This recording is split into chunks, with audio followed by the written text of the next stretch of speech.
The MVP race has been a bit competitive this year, having 3 to 4 players that can legitimately win it. One being Joel Embiid, that has done something that a lot of players haven't done. Okay, he has scored 70 points against Wemby and the Spurs. He's been leading the MVP race all NBA season at number 1. You feel me? The Philly 76ers are currently 3rd in the East. And one big thing to point out about Joel Embiid winning the MVP award is the NBA got like a new agreement to where the NBA players must meet the requirements to even, win awards. Okay, so you can't win MVP awards, only playing 47 games. You feel me? So Joel Embiid has to play 65 games this regular season to be eligible to win the MVP. You feel me? And right now, Joel Embiid is only 6 games away. You know what I'm saying, from being ineligible for the MVP award. So I think that's just a big problem. You know what I'm saying? That's a big problem if you're Joel Embiid. That's gonna cause you an MVP award. You just not playing. You know what I'm saying? You not being healthy. You know what I'm saying?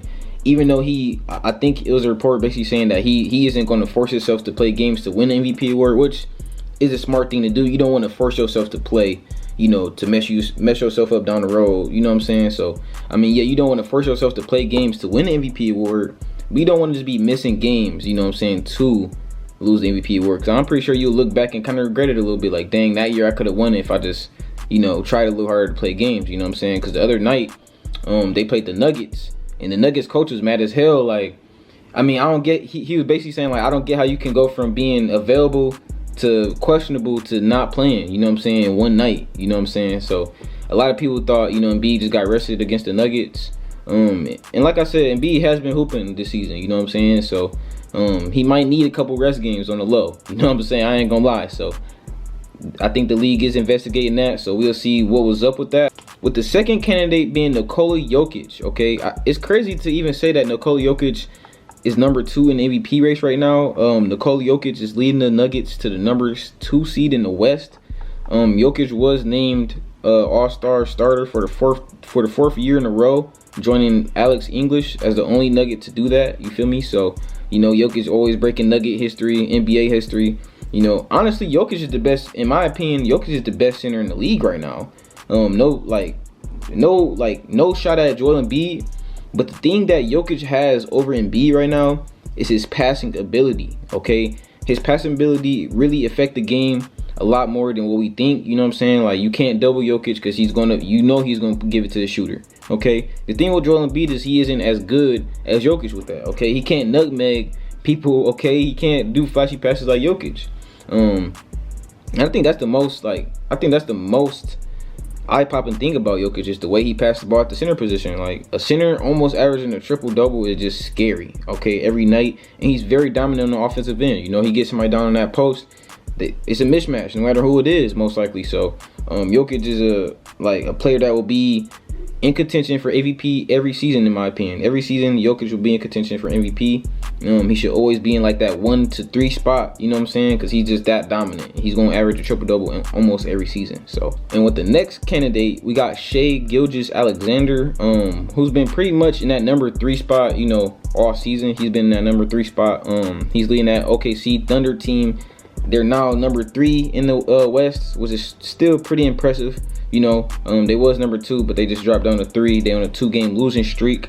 But the way the OKC team playing this year is really impressive, and that's all because of Shai I can't even say his name, but it's all due to Shai. You know what I'm saying? The way he's been playing has just been affecting everybody else on the OKC team. We seen Chet, having a great rookie year. We seen Jay Williams playing very well. Obviously they still got Josh Giddey. A lot of people don't like to talk about him no more, but they got a lot of talent on that team, and he's been playing exceptional, you know what I'm saying, averaging 31.3 points per game. While his 3-point shot isn't the best, he's shooting at 54% from the field, you know what I'm saying, very efficient. And yeah, this guy is just really crafty, you know what I'm saying. I love the way I said Shell that time. I just love the way Shai plays the game. Like, he's very crafty, and like, he doesn't really need to shoot the ball to be effective, you know what I'm saying. So I think, yeah, Shai's in the right spot, you know, as far as the MVP ladder. With the next candidate, we got my boy Giannis Antetokounmpo, whose scoring and rebounding is very eye-popping. You know what I'm saying? He's averaging 31 points per game, and he's averaging 11.7 rebounds per game. Like, this guy is averaging more rebounds than most of the centers, bro. You know what I'm saying? This guy is crazy. Giannis is dominant. He's probably the most dominant player in the paint since Shaq, in my opinion, okay? Giannis is very, very talented, very dominant. Somebody I wouldn't want to guard in the NBA, I'm not going to lie. His team did make a very big coaching adjustment, firing Adrian Griffin and hiring Doc Rivers. The only hope I got for Giannis in the Bucks this season is that they don't blow a 3-1 lead because of Doc Rivers. Okay, that's the only thing. That's the only wish I got for Giannis, man. Please don't blow no 3-1 leads this postseason because of Doc Rivers. Please. Giannis will be the only player to ever average 30 plus in a season with 60% shooting. Okay, that's amazing. Okay, Giannis is averaging 30 points per game on 60% shooting.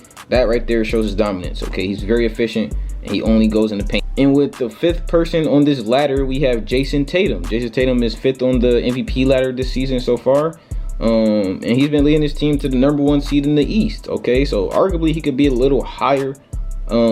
Honestly, I wouldn't put him higher than any of these guys on the list. You guys let me know down below in the comments if you would put Tatum above any of these players on the list.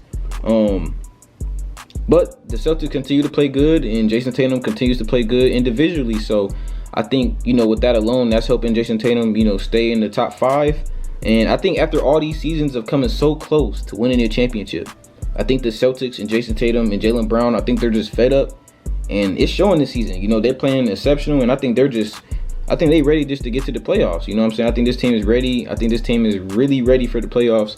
And it's going to be scary. You know what I'm saying? I think the Celtics is a team you really don't want to see in the playoffs.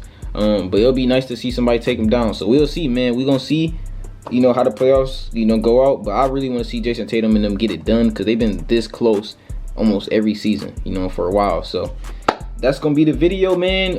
I think Luka Doncic is in 6th place in the MVP ladder. That's obviously my favorite player. I think, you know, one of these years Luka can get MVP. I think this year right now he's just not winning as much as these other players on the list. So that's why Luka isn't, you know, anywhere to be found on this ladder. But if you guys enjoyed this video, do me a big favor, smack that like button, leave me a quick comment, and subscribe if you're new, and turn on that bell, man, because I've been consistent lately, and you don't want to miss none of this content. I love you guys. Until next video, you dig.